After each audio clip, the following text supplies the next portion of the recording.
Okay, today we're going to look at geometric sequence. We kind of already talked about this when y'all had to identify the difference between arithmetic and geometric, but now we're going to actually look at some of the sequences like we did for arithmetic. So, we already know that geometric sequence is when you multiply and divide. Arithmetic is when you added and subtracted and you had D, that common difference. Well, now we have R, the common ratio. So R is the number that we're multiplying and dividing by. There is a formula for the nth term. She's right here, just like we did for arithmetic. So if you have a sequence and it says to find the 32nd term, you could use this equation and plug in 32 in for the n values. And then this goes through and kind of talks about what the different letters mean, but we already know that. We're going to do the summation in another video, so I'm going to go ahead and skip that for now and go straight into the sequences. So the first set is to identify. Is it geometric? And if it is, find the common ratio. So we have to look at how to get from 5 to 15 to 45 to 135. Well, I noticed that here is times 3, so I have to check, does that work for everything? Is 15 times 3 45? Yes. Is 45 times 3 135?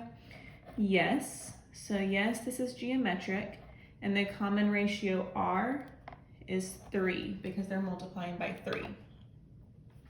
We'll do the same thing here. I know to get from 3 to 12 is times 4. Well, 12 times 4 is not 21, so this is not geometric. This is actually adding 7 each time, so this sequence is actually arithmetic. Okay, number 3, to get from 1 to -1/2, they're dividing by -2. If I divide by -2 again, I get positive 1/4. If I divide by -2 again, I get -1/8. So yes, to show that they're dividing by -2, I put it in as a fraction. Because for geometric, even though you're multiplying and dividing, R is always what you're multiplying by. So if you're going to divide by something, that's multiplying by the fraction. But we know that. Okay, number 4, we're going to write the first 5 terms, and they give us the first term. How kind. So first, I'm going to start with 27.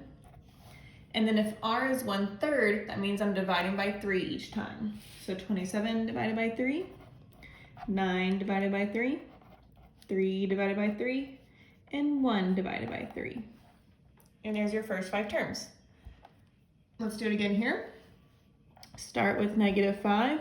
And I'm multiplying by -2. So -5 times -2, 10 times -2, -20 times -2, 40 times -2. There's our first 5 terms. Last one, they gave it to us in the recursive formula, and that's fine. I know I start with 20, but this tells me I'm multiplying by 1/5, aka divided by 5. So 20 divided by 5, 4 divided by 5, 4/5 divided by 5, 4/25 divided by 5, and there's our first 5 terms. I have one more thing I want to show you on the next page. So in this section, it gives us the first term, it gives us the common ratio, and then it tells us which term it wants us to find. So what I'm going to, we want to write the nth term too. So we're going to go back here and use this formula. So I'm going to have 2 answers. I'm going to have one answer that's just a formula, and then one answer that's an actual number. So let's start with the formula. So A sub n equals, I'll start with the first term, so 4. And then in parentheses, I'm going to put R.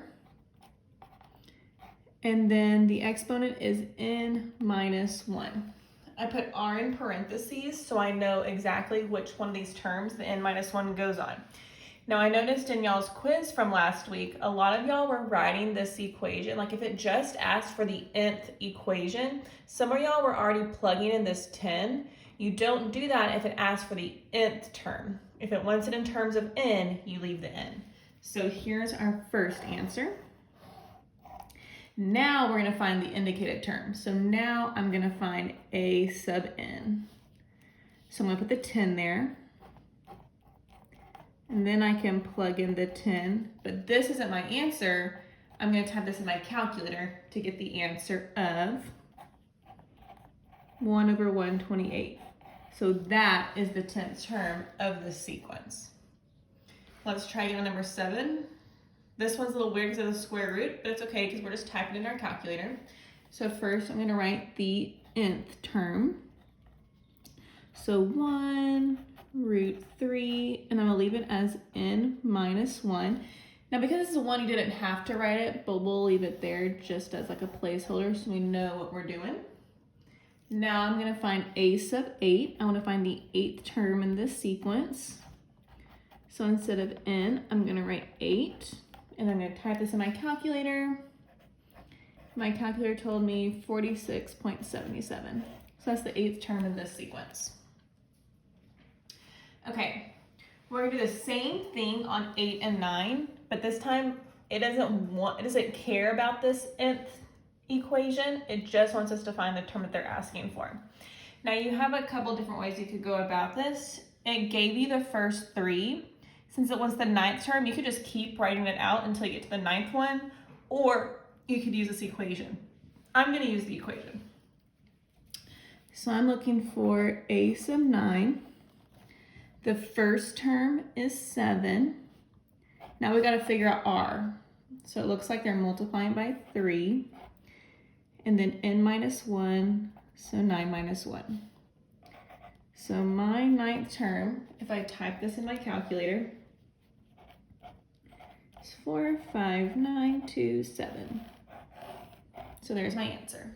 And again, you could have written out the sequence and then just boxed your final answer. I just find the equation to be a little more efficient. So I'm going to try again. On a sub 7, start with the first term. Now we got to figure out r.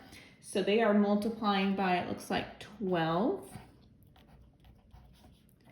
Type it in your calculator. This is a big number.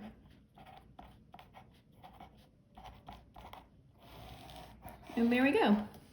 So there's how you do some geometric problems.